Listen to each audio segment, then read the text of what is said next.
হিটলারের মতো ক্ষমতা তার ছিল না, কিন্তু মানসিকতায় তিনি হিটলারকে ছাড়িয়ে গিয়েছিলেন। নেভার এগেইন বাংলাদেশে আর কখনো যেন কেবল শেখ হাসিনা এবং আওয়ামী লীগের ফ্যাসিবাদ না, আর কোনো ফ্যাসিস্ট শাসক যেন বাংলাদেশে আর কখনো না আসে। 15 বছর ধরে আমি যে ফ্যাসিবাদকে দেখেছি তার বিশ্লেষণ দিয়ে আমি সহায়তা করছি ট্রাইব্যুনালকে, যাতে তারা ন্যায় বিচার করতে পারেন। যে পিতা সন্তান হারিয়েছেন তারা এই ট্রাইব্যুনালের দিকে তাকিয়ে আছেন, তারা রিভেঞ্জের জন্য তাকিয়ে নাই, তারা ন্যায় বিচারের জন্য তাকিয়ে আছেন, যাতে করে এমন ন্যায় বিচার প্রতিষ্ঠিত হয় এখানে, সেই ন্যায় বিচারের মাধ্যমে বাংলাদেশে আর কখনো কোনো ফ্যাসিস্ট শাসক ফিরে আসার পথ রুদ্ধ হয়ে যায়।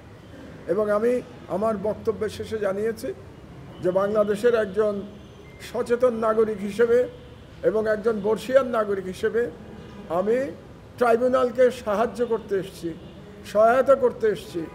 15 বছর ধরে আমি যে ফ্যাসিবাদকে দেখেছি তার বিশ্লেষণ দিয়ে আমি সহায়তা করছি ট্রাইব্যুনালকে, যাতে তারা ন্যায় বিচার করতে পারেন।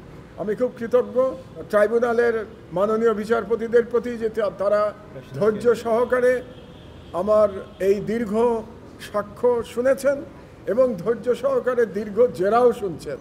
এবং আমি ডিফেন্স লয়ারকেও কনগ্রাচুলেট করছি যে তিনি খুবই প্রফেশনালিজমের সাথে আমাকে জেরা করছেন, এবং তাতে আমার এই বয়সে একটু কষ্ট হচ্ছে। আজকে 2 দিন কন্টিনিউয়াসলি আমাকে সাক্ষ্য এবং জেরা দিতে হচ্ছে, যে মিডিয়ার যারা ভিতরে ছিলেন তারা দেখেছেন, এবং কালকেও এটা অব্যাহত থাকবে।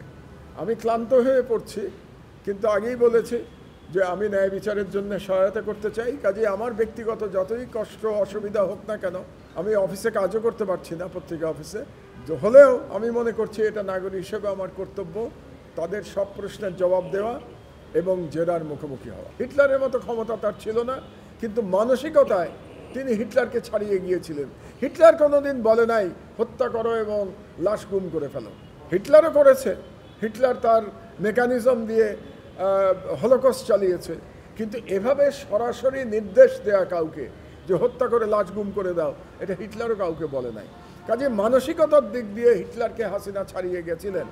কাজে আমিও বলতে চাই বাংলাদেশে যে নেভার এগেইন বাংলাদেশে আর কখনো যেন কেবল শেখ হাসিনা এবং আওয়ামী লীগের ফ্যাসিবাদ না, আর কোনো ফ্যাসিস্ট শাসক যেন বাংলাদেশে আর কখনো না আসে, এটাই আমি বলতে চেয়েছি। এবং আমার শেষ বক্তব্য এটাই ছিল যে এই বিচারের মাধ্যমে, ট্রাইব্যুনালের বিচারের মাধ্যমে বাংলাদেশের আমরা জাতি হিসেবে আমরা বলতে চাই নেভার এগেইন আর কোনো দিন যেন বাংলাদেশে কোনো ফ্যাসিস্ট, কোনো অটোক্রেটিক রেজিম না আসে।